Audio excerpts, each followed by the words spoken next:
Right then, this is a response video. There's tools I have for Scoutcrafter. woodworking tools for just woodworking, but you know, let us know in the comments how you set yours up. You know, do you have some people? I used to work in a garage where some mechanics that if they were doing a certain type of job, let's say they were doing bushings or something, everything they would use would be in one drawer. And that's their go-to drawer, and then the other drawers would be, so it would be a mix, but everything they use in one day would be in that constant drawer, and that drawer most times would be like almost worn out from going in and out every day.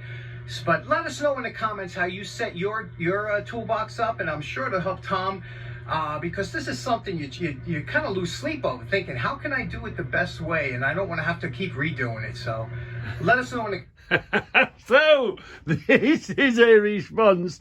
Your question is my demand. Your request is my demand. Yeah. So let's see how I do it. It's far from. It's a Reggie way. It's my way or the Reggie way. Now this is my favourite way of doing things. Hanging up. So if we know we've got one missing after a job, we go, where the hell is that one? So we know to go look for it and find it. But obviously it takes a lot of space up, doesn't it?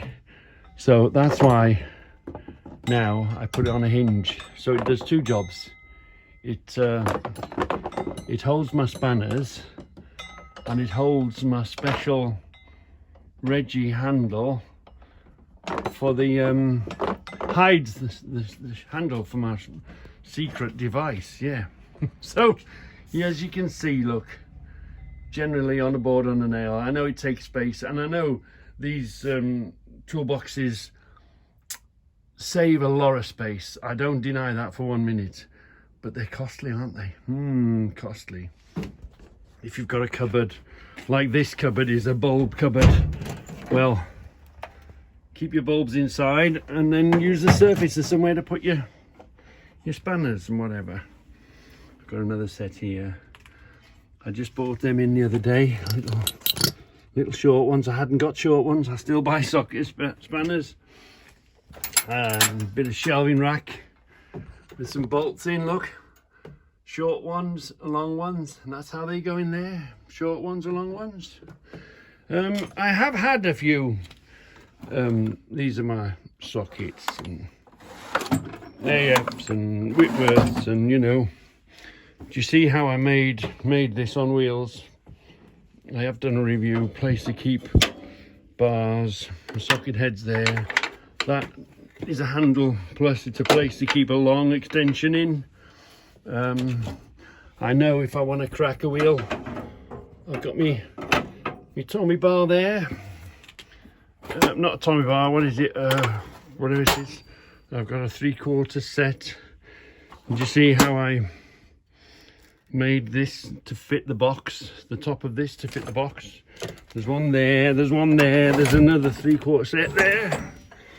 There's a few boxes not in here, but I keep in the box. Not necessarily. If you're not going to go in that box for a week or two and then you know it, then you can lock it. But I keep all my drills and my electrical and stuff that can be picked up and ran off with in the yellow box.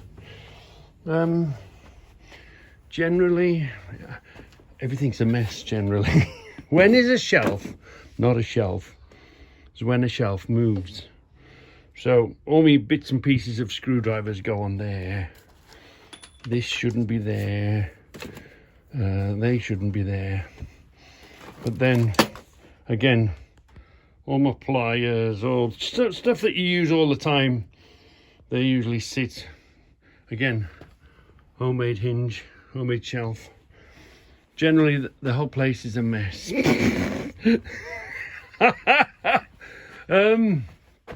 Again, my bits, my odd bits again. Homemade hinge. When is a shelf not a shelf is when you can move it, because you can do a lot of space then. We'll come back to them toolboxes.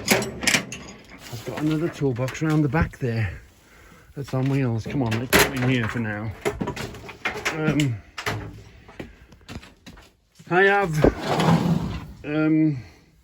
these are my specialist tools. These are my, you know, the stuff that you don't use, like a torque wrench or electrical little screw. If it's something you don't use very often, you'll find it in here, buried away in some little box somewhere. So that's what I use that for.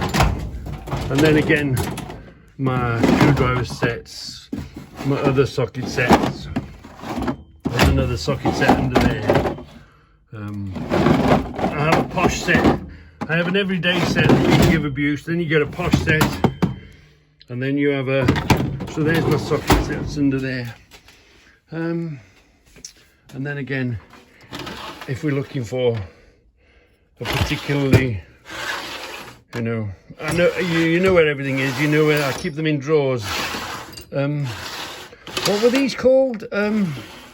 Phylodexes, is it? They were cardboard things. You just rip them out and put a bit of shelving underneath.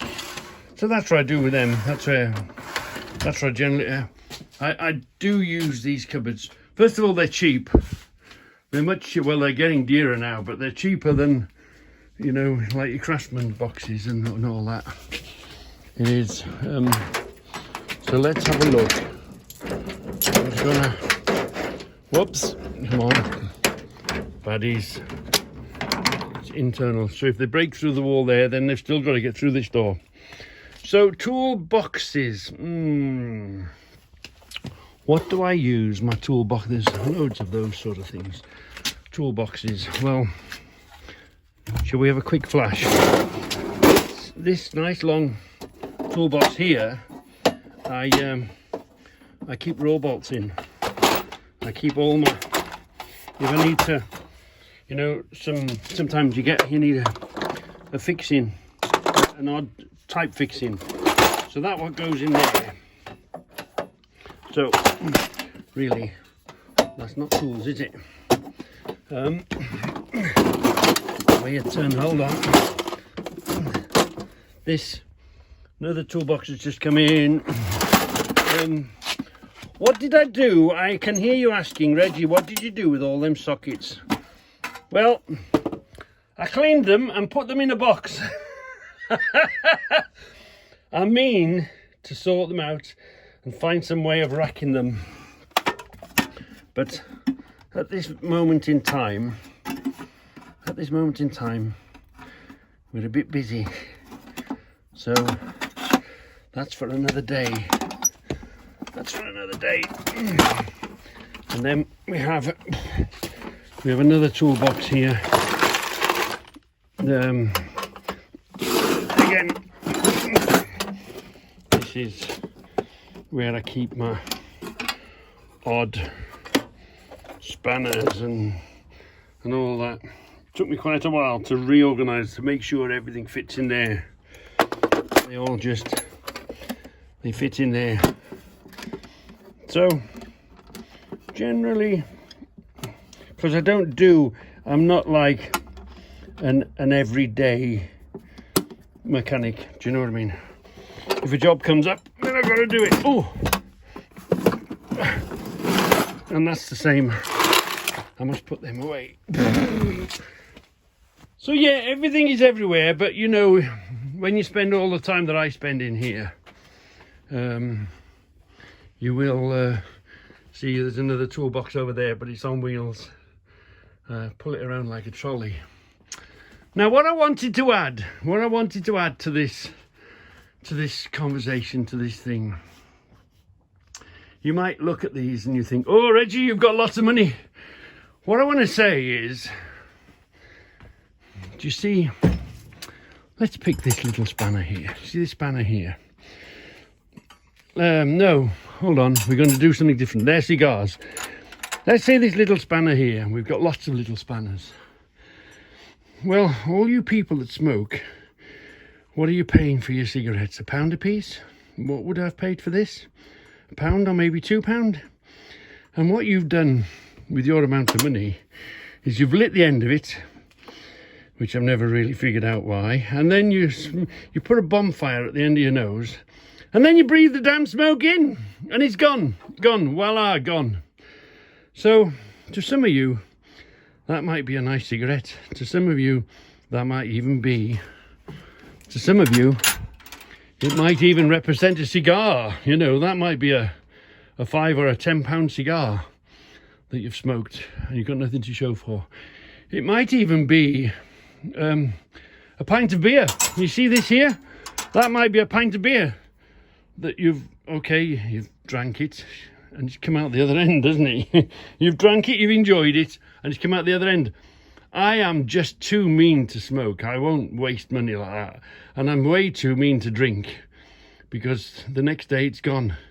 So I spend my cigarette money and my smoking money, and I've still got them. So if I get skins, I can always sell it. Even if it's 50p in the car boot, I get my money back. I am just way too mean to think that I spend all this cigarette money and all this alcohol money and I've got nothing at all except a sore head and a burnt throat for the thought of it. So this is what this is. This is my cigarette money and my drinking money that some of you might drink, except it doesn't burn to nothing and it doesn't come out the other end. No.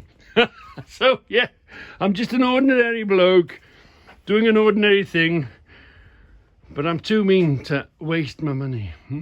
Yeah. Right then, I've gone off topic now, haven't I? Right. Bye bye. Bye bye. Bye bye, Scoutcrafter. And So in the comments what you do. Okay, next and we're up, looking forward to your next video. Lovely jubbly.